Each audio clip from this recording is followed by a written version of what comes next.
Jewish history is filled with moments of excitement, joy, and miracles, but unfortunately, also moments of tragedy.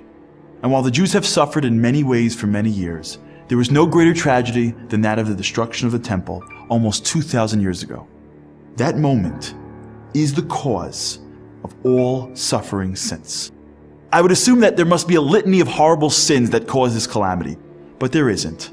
There's just one. The Talmud is clear and explicit as to the sole cause of separation, a lack of unity and brotherly love. What? Unity? That's the reason? Not murder, idolatry, and big bad sins like that? It's that we didn't get along? I mean, come on. All this tragedy because I dislike someone for no reason? Because I gossip? I'm not nice enough to my friend, I feel jealous? How could that be? Let me tell you a story. When I was in high school, I was on the hockey team. One year we made the playoffs. A week before the game, my good friend and teammate and I got into a fight. We stopped speaking to each other and it got very tense. Game day was different between us. We used to be in real sync, but this time we weren't. I just didn't feel like helping him score, and I think he felt the same way. We were down 2-0 after the first period. We went into the locker room and the coach was not happy. He waited for quiet and said to everybody, "For us to win this game, winning has to be everyone's #1 focus. If it's not, let me know so someone else can take your spot out there." We all nodded. We've heard this speech before. We screamed, "Go team," and started filing out of the locker room. The coach stopped me and my friend.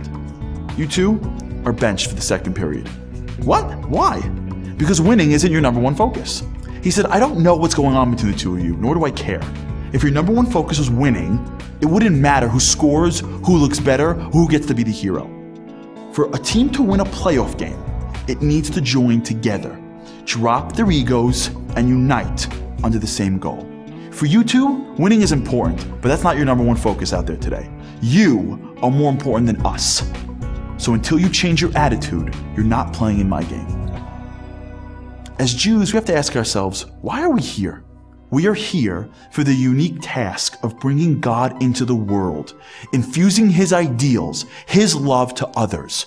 When we're easily angered, feel jealous and envious, when we hold on to our egos, when we don't extend our hand to help someone in need, we're showing God, "You're not the most important person, I am. That person isn't a teammate of mine who will join me to increase your honor. That's a competitor of mine that'll diminish my glory." You see, unity is not just about how we treat each other. It's also a litmus test about how we feel towards God. A lack of unity shows that even if we look, talk, and dress otherwise, we really don't believe He's in the center of the world.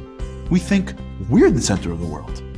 And by choosing ourselves over God, we lose a piece of that specialness. We lose the right to His home. Take a minute and ask yourself, what am I playing for? My honor, my recognition, fame, or fortune, or His? If it's His, if we start to shift our focus from me to God, then we look around and start to see teammates and not competitors. We start to unify, and then nothing could stop us.